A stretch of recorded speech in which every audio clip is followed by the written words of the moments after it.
This is Science in the News in VOA Special English. I'm Barbara Klein. And I'm Steve Ember. Today we tell about headaches, the pain that strikes almost everyone at some time.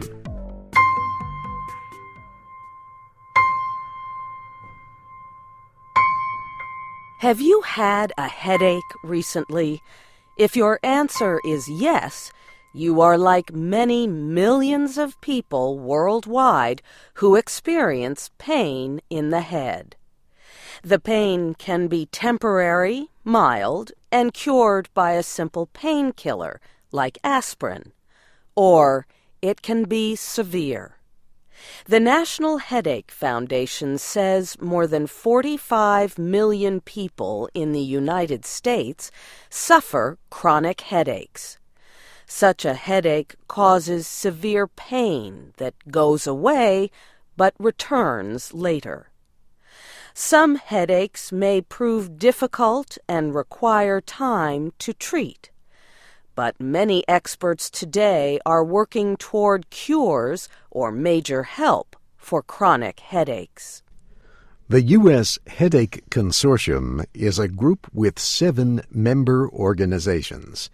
They are working to improve treatment of one kind of headache, the migraine. Some people experience this kind of pain as often as 2 weeks every month. The National Headache Foundation says about 70% of migraine sufferers are women. Some people describe the pain as throbbing, causing pressure in the head. Others compare it to someone driving a sharp object into the head. Migraine headaches cause Americans to miss at least 150 million workdays each year. A migraine can be mild, but it also can be so severe that a person cannot live a normal life. One migraine sufferer is Curtis Crowley of Ellicott City in Maryland. He had head pain as a child. Mr. Crowley says he does not know what kind of headaches they were, but when he suffered severe headaches as an adult, doctors identified the problem as migraine. Today, Mr. Crowley produces and directs films and videos. He says months can pass without a headache, but then he will have 3 migraines within a month. If he takes the medicine his doctor ordered early in his headache, it controls the pain in his head. If not, the pain becomes extremely bad. Sometimes he has had to be treated with a combination of drugs in a hospital.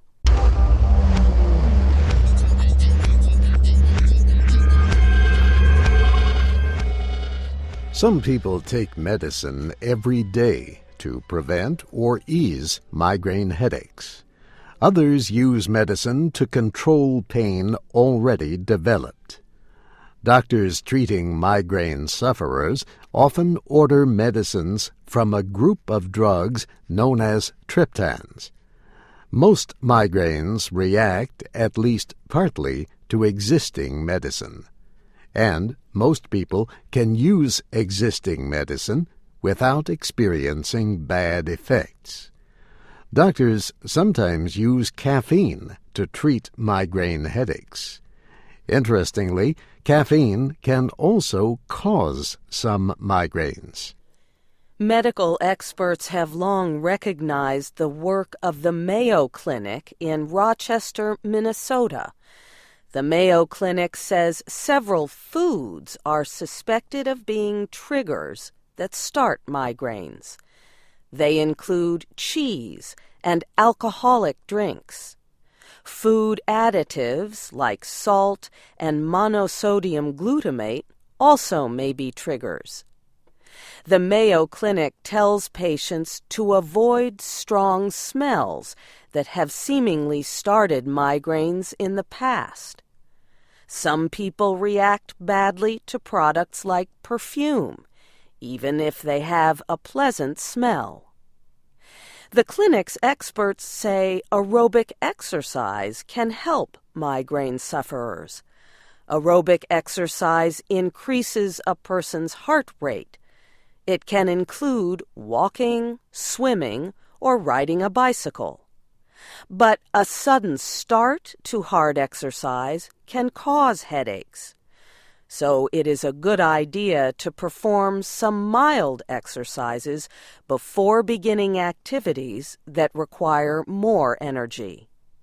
The experts advise that people should plan to exercise, eat, and sleep at the same times each day. The Mayo Clinic also has advice for women who suffer from migraines. The female body makes estrogen.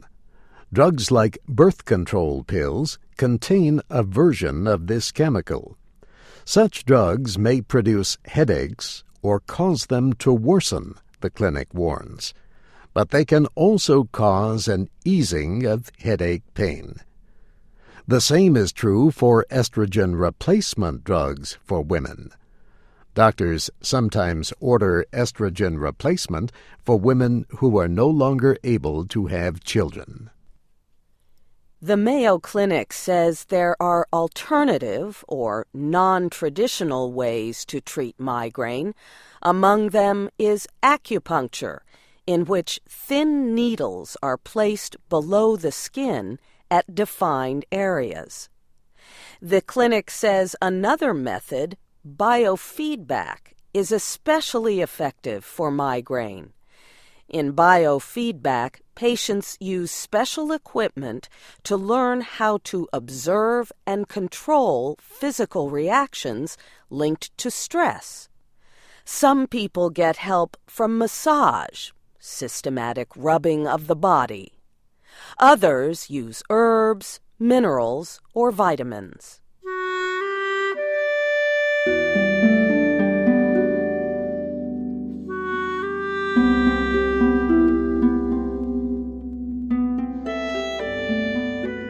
More people suffer tension headaches than migraines, but most tension headaches are not as powerful. Events that start tension headaches may include emotional pressure and the deeper-than-normal sadness called depression. Other tension headaches can start from something as simple as feeling tired. Common changes in atmospheric conditions also can be responsible. The Mayo Clinic says you may feel a tension headache as tightness in the skin around your eyes, or you may feel pressure around your head. Episodic tension headaches strike from time to time. Chronic tension headaches happen more often. A tension headache can last from a half hour to a whole week.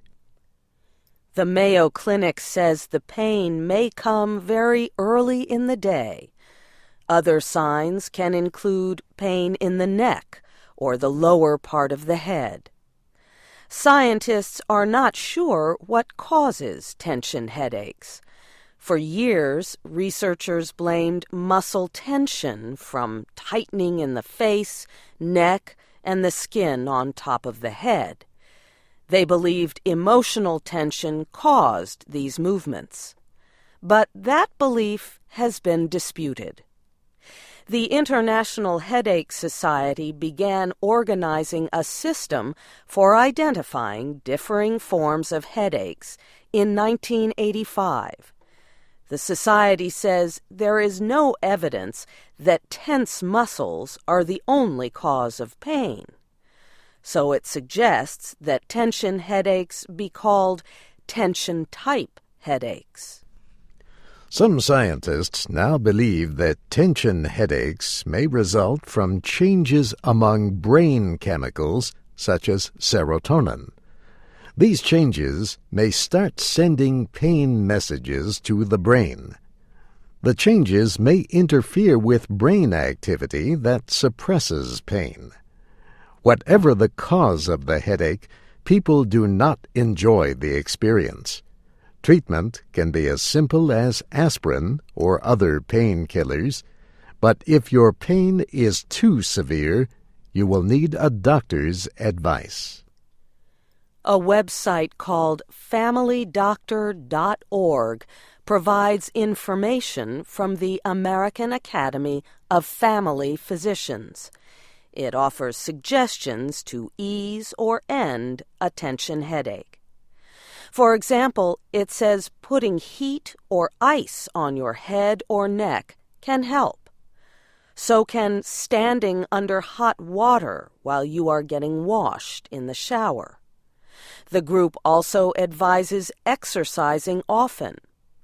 Another idea is taking a holiday from work, but you had better ask your employer first.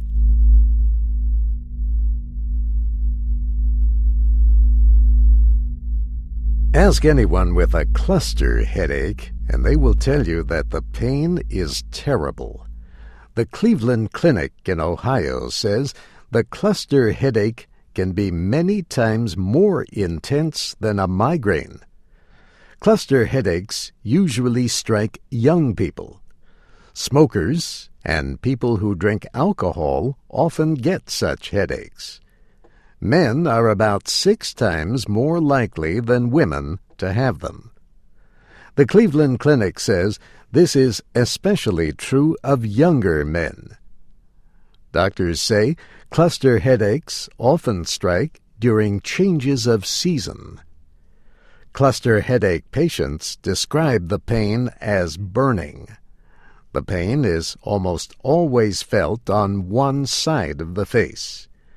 It can last for up to 90 minutes. Then it stops, but it often starts again later the same day. 80 to 90% of cluster headache patients have pain over a number of days to a whole year. Pain-free periods separate these periods. The Cleveland Clinic says the cause of cluster headaches is in a brain area known as a trigeminal autonomic reflex pathway. When the nerve is made active, it starts pain linked to cluster headaches. The nerve starts a process that makes one eye watery and red. Studies have shown that activation of the trigeminal nerve may come from a part of the brain called the hypothalamus. The Cleveland Clinic says injections of the drug sumatriptan can help. Many other drugs could be used. For example, doctors say breathing oxygen also can help. Thankfully, modern medicine has ways to treat almost all of our headaches.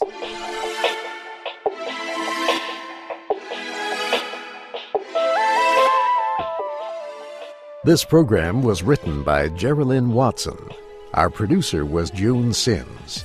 I'm Steve Ember. And I'm Barbara Klein. Visit us at voaspecialenglish.com, where you can find transcripts and MP3s of our reports. Join us again next week for more news about science in Special English on the Voice of America.